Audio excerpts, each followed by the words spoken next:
A massive storm is barreling toward the country right after Thanksgiving, and there's a growing chance this one turns into a legitimate East Coast nor'easter.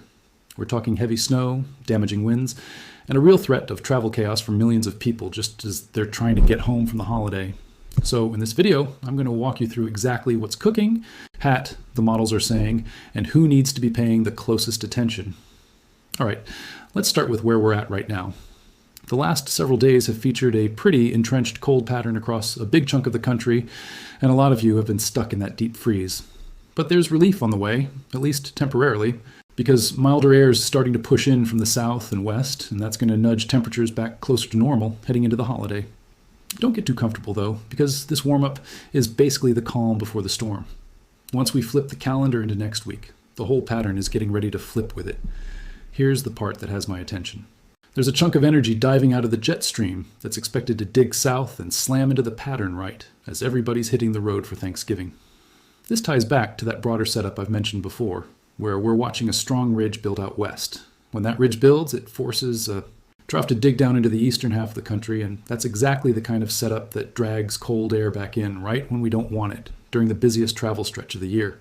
That digging cold air is the key ingredient here. Once it starts interacting with Gulf and Atlantic moisture, you get the recipe for a system that could bring heavy snow to some of you and just a cold, soaking rain to others, depending on how the track shakes out over the next several days. So let's get into the models, because there's still some real disagreement, and that's exactly why I want you treating this as a heads up, not a locked-in forecast. The Euro is showing a pretty textbook East Coast storm, with a trough digging in and throwing a system up the coastline that could bring strong winds and accumulating snow into New England.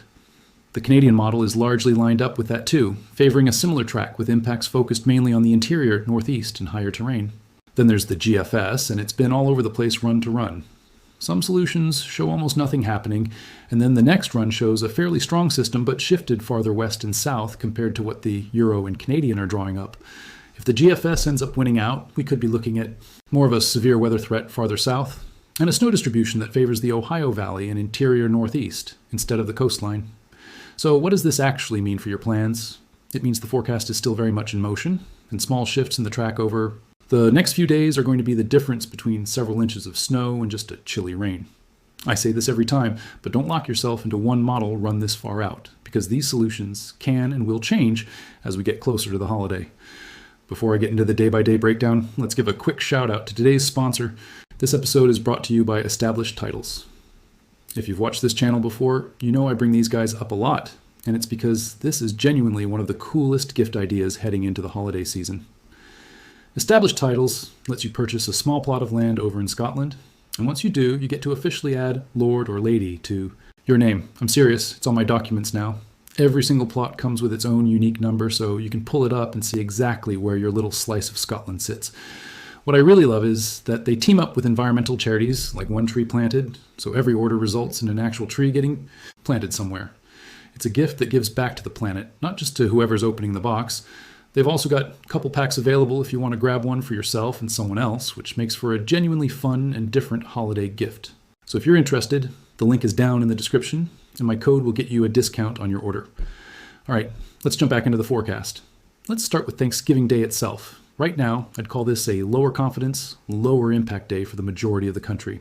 There might be some unsettled weather trying to sneak in across a few spots, maybe a passing shower or some gusty wind here and there, but nothing that should be a major disruption to travel or outdoor plans for most of you. That said, folks up in the Pacific Northwest could see things get active a bit earlier than everybody else, with rain and mountain snow continuing to push through as that energy starts working its way into the country from the west. Now let's talk about the day after Thanksgiving, because this is where the forecast really starts to ramp up.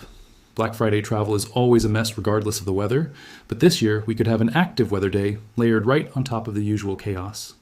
If the models start coming together the way it's looking like they might, we could see a system organizing somewhere between the Gulf Coast and the southeast, with the potential for strong to severe thunderstorms, heavy rain, and gusty winds in that zone. On the backside of that system, farther north, there's a real chance we start seeing snow develop, especially across the Ohio Valley and into the higher elevations of the interior northeast.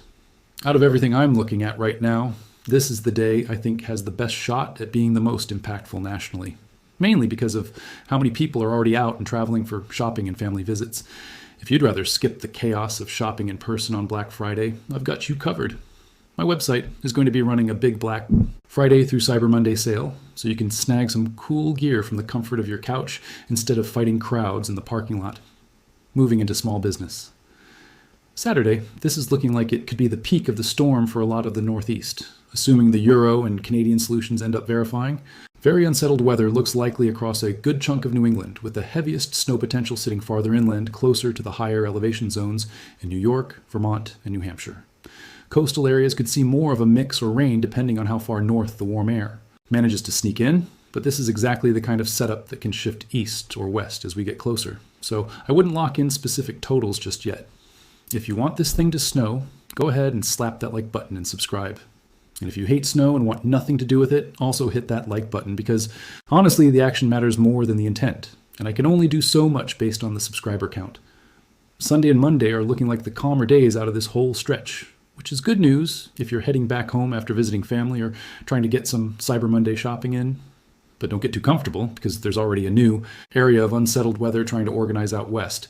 And there's a chance that turns into another system worth watching as we push through the following week. We'll take it one storm at a time, though, because trying to nail down details for something 2 systems out this early is basically guesswork. Big thank you to everyone supporting the channel right now. I appreciate every single one of you.